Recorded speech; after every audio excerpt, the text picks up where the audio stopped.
Welcome back, my graveyard crew. Your favorite late-night host, Dallin, is officially on the clock with a brand new mystery for you tonight. Sometimes humanity just baffles me entirely, as I really cannot comprehend the dark thoughts that drive individuals to commit a string of horrific crimes. Our focus today centers around a vibrant 27-year-old lady named Dana Satterfield. This ambitious entrepreneur successfully ran her very own bustling hair studio, located right along State Highway 221, down in Roebuck, South Carolina. To be completely honest with you guys, I am entirely unfamiliar with the local scene in that specific southern town. At the time, she was raising two wonderful kids and navigating a fairly recent split from her spouse. Her ex was a guy called Mike, and around 6:30 in the evening on July 31st, 1995, our victim purchased some heavy-duty detergent from a traveling vendor named Shirley. Just picture this scenario for a second, where a local lady is literally walking from shop to shop pushing sanitizing products right as the sun is starting to set. But hey, it was the mid-90s, and folks had totally different ways of making a living back then. Respect the grind, honestly, because at 11 minutes past 8 that very evening, the saleswoman circled back past the studio and casually glanced through the glass storefront. There was absolutely zero weird intent behind her look. She simply spotted her client actively mopping the floors using the exact chemical solution they had exchanged earlier. The vendor immediately saw a golden opportunity for future business. Thinking she could probably secure a few extra commissions before calling it a night, she ultimately strolled down the block to pitch her inventory to the neighboring storefronts, hoping to maximize her daily profits. Roughly 20 minutes passed before the seller returned to the beauty parlor's stoop, waiting for a taxi, suddenly catching wind of some incredibly bizarre sounds echoing from within the building. According to her account, the interior bulbs went pitch black without warning, immediately followed by an aggressively heavy crash. Right at that moment, an entirely full-grown adult male literally hurled his body through the storefront's broken glass. The frightened witness instantly knew something terrible was going down, refusing to let a loyal patron suffer while she was standing mere feet away. Sprinting as fast as her legs could carry her, she rushed toward a local spirits shop with every intention of dialing 911 immediately. Get ready for this insane twist, because the exact same guy who had just shattered the parlor glass was casually loitering right near the beverage market's entrance. Instantly recognizing the massive danger she was in, the panicked saleswoman turned on her heels and sprinted entirely in the opposite direction. Desperately trying to wave down passing traffic to no avail, she finally darted onto a residential porch and contacted the authorities from their landline. Once dispatch finally received her frantic plea for help, things moved incredibly quickly. First responders swarmed the business, tragically discovering the owner's lifeless form tucked away in a storage room, completely battered and choked beyond recognition. Detectives quickly tossed out any theories involving a standard break-in, since the cash register and personal valuables were left completely untouched. Naturally, they grilled her recently estranged partner, though he was swiftly cleared of all wrongdoing after providing a rock-solid alibi. Investigators heavily suspected the monster responsible was actually a habitual offender who had likely been tracking her every movement for quite some time. Honestly, that thought is absolutely terrifying, considering how astronomically low your chances are of being randomly targeted by a notorious menace. We all acknowledge these tragedies occur globally, yet it never stops sending a deep chill straight down my spine. Average citizens never genuinely anticipate falling prey to a methodical maniac, although the local precinct felt strongly that she unfortunately fit the profile perfectly. Another local named Ken Smith eventually approached the precinct, claiming he cruised past the shop around 20 minutes to 9 and spotted an incredibly sketchy individual lurking around outside. This strange fellow was hovering near a parked vehicle and shot the driver an incredibly aggressive glare, making him wonder why this random guy was mean-mugging him so hard. It just proves that if you are plotting something sinister, acting completely normal and blending into the background is arguably your best strategic play. Matching the timeline perfectly with the given physical traits, detectives were fairly certain that the angry bystander was indeed the vicious culprit. Even with solid eyewitness accounts, handcuffs were never slapped on a suspect, prompting officials to throw down a $50,000 bounty for any actionable clues. Law enforcement did compile a brief list of persons of interest, starting obviously with the victim's recently distanced spouse. They automatically assumed he committed the heinous act out of spite. Detectives managed to pull his smudges straight off the utility boiler, sitting mere inches away from where the tragedy occurred. The ex-husband brilliantly countered that he personally mounted that exact appliance months ago, meaning his prints being present absolutely did not prove he was the actual monster. Furthermore, he emphasized their separation was incredibly peaceful, stating clearly that he held absolutely zero resentment toward his former partner. Their relationship simply fizzled out naturally, leaving absolutely zero motive for him to prematurely end her life. Investigators even explored the wild angle of a paid hitman, though they ultimately failed to uncover a single shred of proof backing up that crazy hypothesis. Law enforcement officers love tossing out desperate accusations, trying to pin accomplices on suspects when direct involvement clearly falls through. They will literally stretch the truth to astronomical lengths, accusing innocent folks of secretly funding crimes or merely existing near a sketchy character who reeked of guilt. Detectives essentially hurl random scenarios at the wall, hoping something eventually sticks. I suppose aggressive questioning is required to sift out the facts, but they eventually had no choice but to clear her ex completely. Detectives quickly cleared the husband since the sheer savagery of the murder completely ruled out a calculated assassination plot. Investigators basically concluded that if the guy had actually paid for a hit, he definitely outsourced the dirty work to a complete rookie. Law enforcement completely backed off the spouse, shifting their focus toward the terrifying theory that this monster had been actively stalking the victim beforehand. Detectives strongly suspected they were hunting a highly dangerous predator, perhaps even an active serial murderer. Authorities eventually released a sketch depicting a suspect from 1995 who was between 18 and 25, standing around 5'6" to 5'9", and weighing roughly 145 to 170 pounds. Witnesses described the perpetrator as having sandy or light brown hair, cruising around in a customized blue Ford Bronco sporting flashy wheels and out-of-state tags. Cruising in a tricked-out Bronco back in 1995 definitely paints a clear picture of this dude's flashy ego.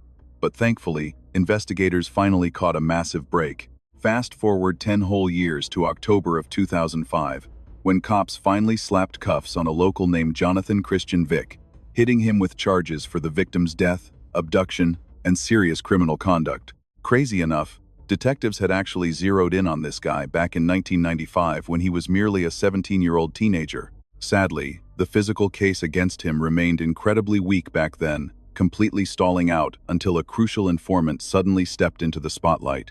A close buddy named David Pace finally spilled the beans, explaining that the suspect had openly admitted his plans to meet the victim on that exact evening. The nervous informant also confessed that his so-called friend promised to violently silence him if he ever breathed a single word about that secret rendezvous. That dark secret ultimately broke the informant down years down the line, particularly after he unexpectedly crossed paths with the slain woman's grieving child.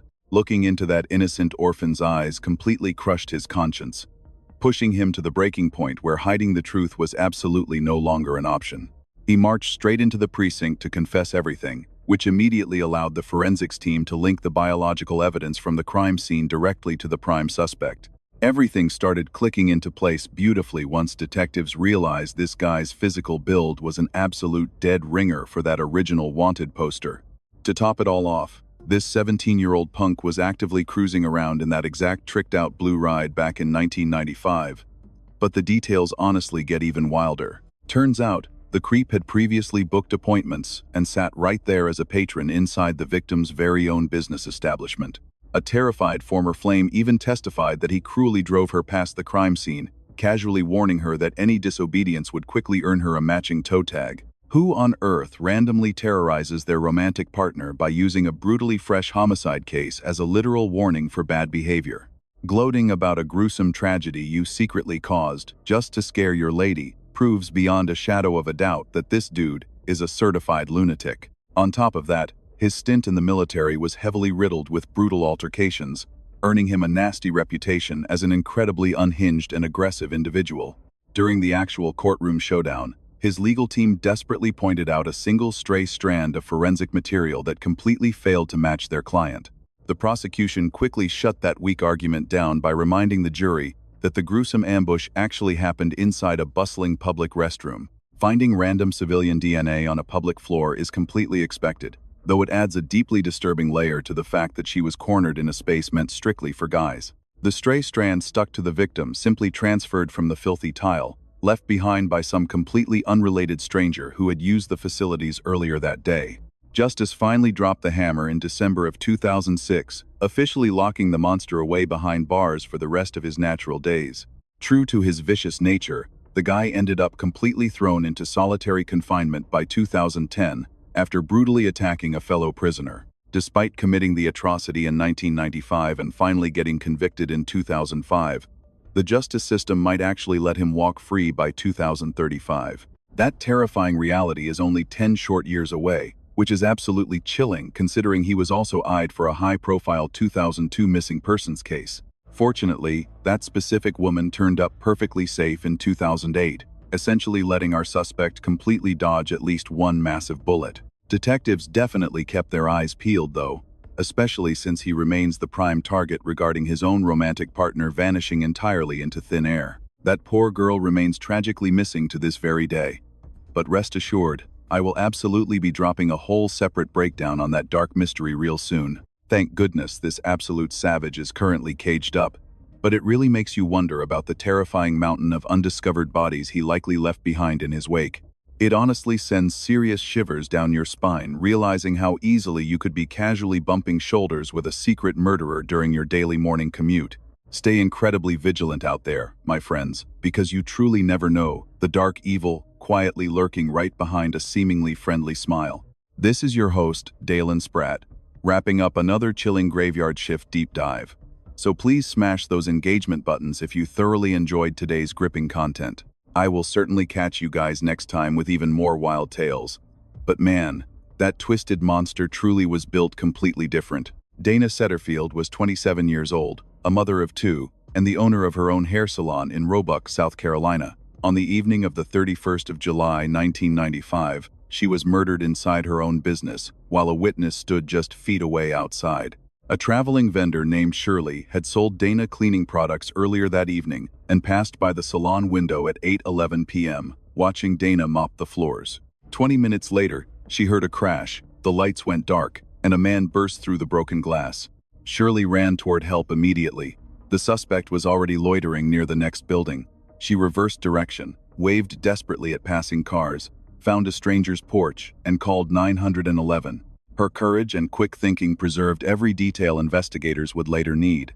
The cash register was untouched, nothing was stolen. Investigators recognized immediately that this was not a robbery. Dana had been targeted specifically by someone who knew her routine, and the layout of her business. Jonathan Christian Vick had been a client inside Dana's salon. He was 17 years old at the time.